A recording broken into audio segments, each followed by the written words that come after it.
This is probably the most difficult day in the history of Orlando, and I want to thank all of our law enforcement professionals, our health professionals, victims advocates, counselors who have come to the aid of our community.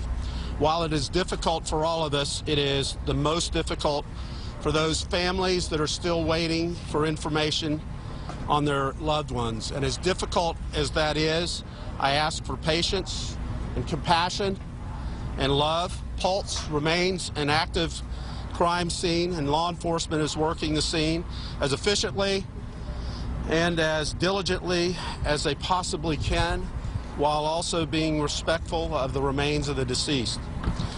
We are setting up additional means of communication. We have the hotline, which is 407-246-4357 that we mentioned at the last press conference, and anybody that has a loved one that they believe could be one of the victims should contact that hotline and give their information so that we have contact information when we're able to identify your loved one. Aspire Health has offered counseling services and can be reached through the Zebra Coalition, and the LGBT Center on Mills is also open with grief counselors. We're setting up a website, which is cityoforlando.net/victims, which will be updated with the names of the deceased after the next of kin have been notified. You heard the president, and the governor is here. We have all of the resources of the federal government, the state government, and our local government partners, all that they have to offer. Our community will be grieving today, the next few days, the next few weeks, and the next few months. We need to support each other. We need to love each other. And we will not be defined by a hateful shooter. We'll be defined how we support and love each other. Governor Scott. Thank you, Budget. Thank you, Mayor Dyer. Well, clearly this is an act of terrorism. This, you just can't imagine this happening in any community. You can't imagine it happening in your state if you're the governor of a state, and you can't imagine it happening in your country. I want to first, my heart goes out to every family member that's been impacted. I know law enforcement is doing everything they can to notify next of kins, get as much information out as they can, and they're working very diligently together, state, local, and federal. I want to thank all of our law enforcement for everything they've done in this case and each and every day. I've asked for all the citizens of the United States to have a moment of silence at 6 p.m. Eastern Time tonight to mourn the loss of life and also pray for those that are still fighting for their life and pray for all the loved ones. Again, I want to thank the law enforcement, especially those that walked into that shooting scene and risked their life to save so many people. This state is going to be defined as a state of generosity, a state of love. We are a resilient state. We love people in our state, and we're going to continue to do that.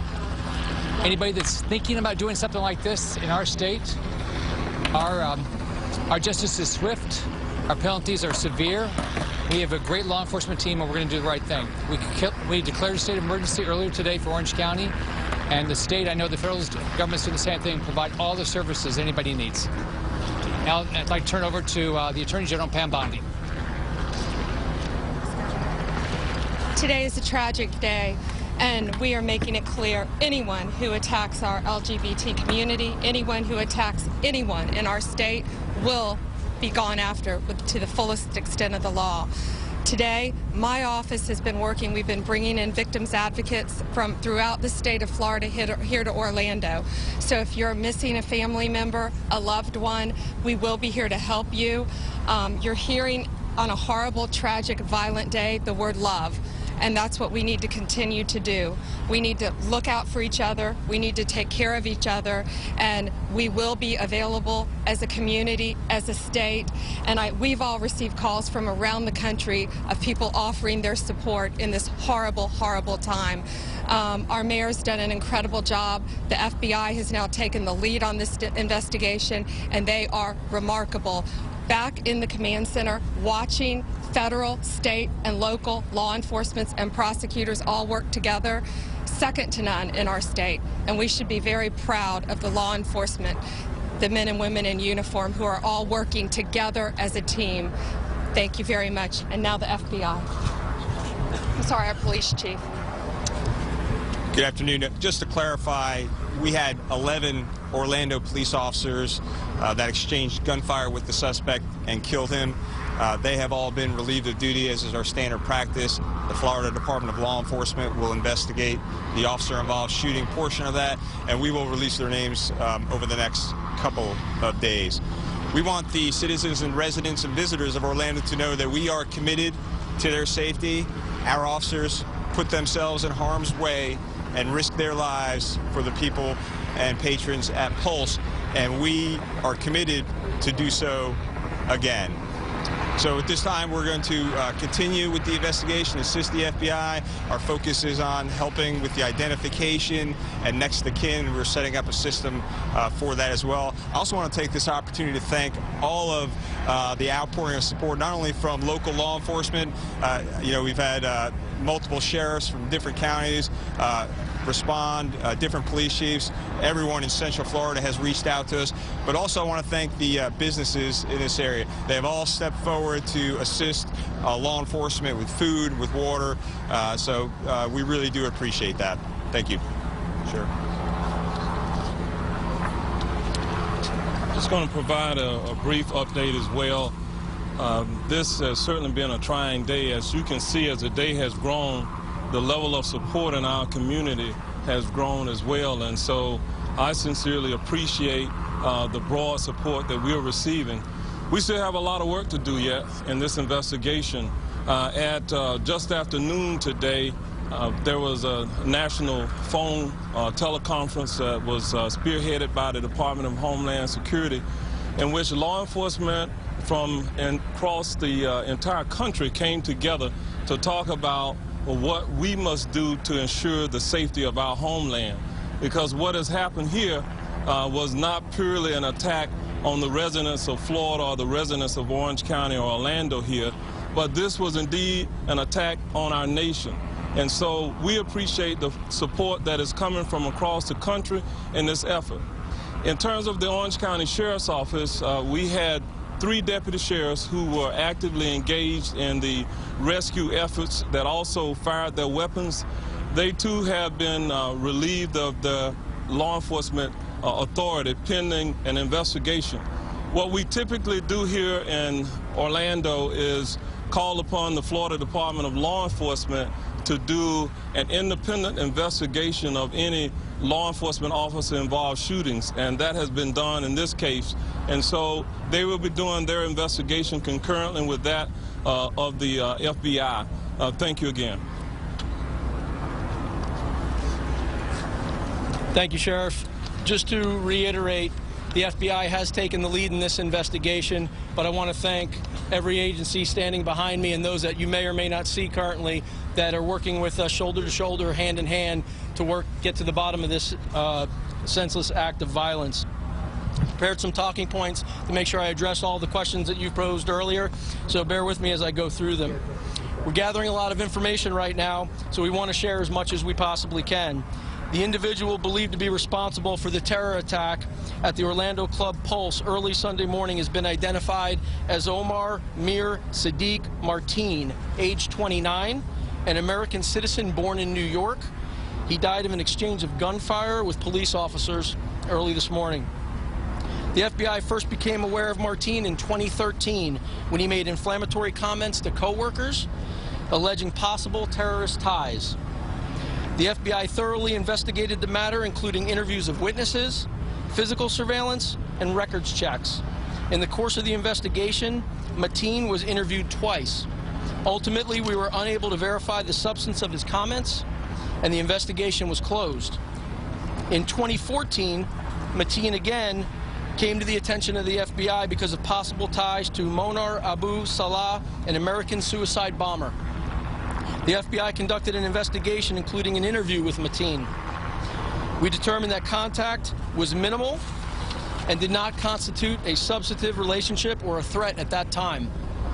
It has been reported that Mateen made calls to 911 this morning in which he stated his allegiance to the leader of the Islamic State.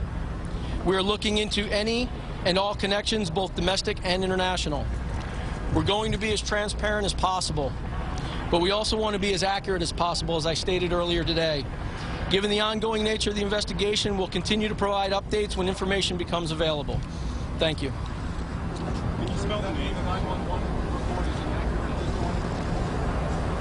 point? There were 911 calls in which there was conversation between the subject and law enforcement representatives of 911 dispatchers.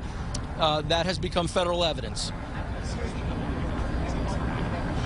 It's my understanding, I have not personally listened to him, but it was general to the Islamic State. There have been more days. The hospital is under heavy guard right now. Can you confirm that? Could there be a second suspect here?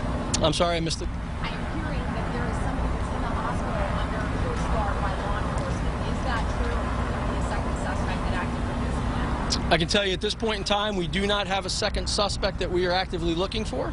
We don't know of any credible or singular threats that are facing the Orlando area or nationally. We are providing physical presence for the hospitals and the victim assistance centers to make sure everyone remains safe and secure. He was special agent. He was interviewed of what being inside of those things like. Were there victims found on the second floor? Did she move around? All I can tell you is that crime scene is still being processed, and I can't comment on anything going on with the interior. Sir. Special agent, he was interviewed twice by the FBI in 2013, interviewed again in 2014 for connection to a known terrorist, a suicide bomber. How in the world did this guy get a statewide gun permit? Yeah, as I mentioned earlier, those interviews turned out to be inconclusive, so there was nothing to keep the investigation going forward. You had the echoes of terror, and he got a gun permit nevertheless. Again, investigation was closer. Was he currently under Have there surveillance? been more victims that have passed since our last update? Yeah. Do we have someone from the medical side who can speak to that? I am not personally aware of any other victims that have passed since the last press conference. Have family members been notified of the bodies that are inside? Have you been able to identify them all? Have you notified their families? So we're trying to be as respectful as possible of the deceased people that still remain inside the facility. As we identify people, we are making notifications, and then the police department and I believe the city are preparing a website to list those that have been made contact with. Any idea how many have been contacted at this point? Anybody else? From the hospital's perspective, at least 6 that I know of next of kin have been notified that their loved ones have were killed. Is there danger inside of this club still for your agents and the FBI and the people investigating this crime? Is there still No. No, the scene is clear, but like Special Agent Hopper said, there's a lot of victims inside, trying to be respectful of that as well, and it's just going to take time. We ask that people have patience. What's your right now or yesterday?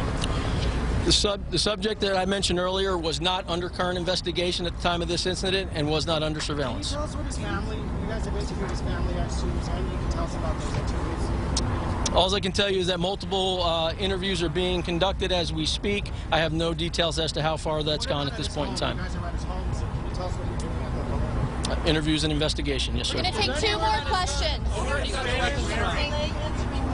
Any word on where he got the weapons from? Has ATF been able to trace them yet? Is ATF here? Yes, our partners from ATF are here to speak to that.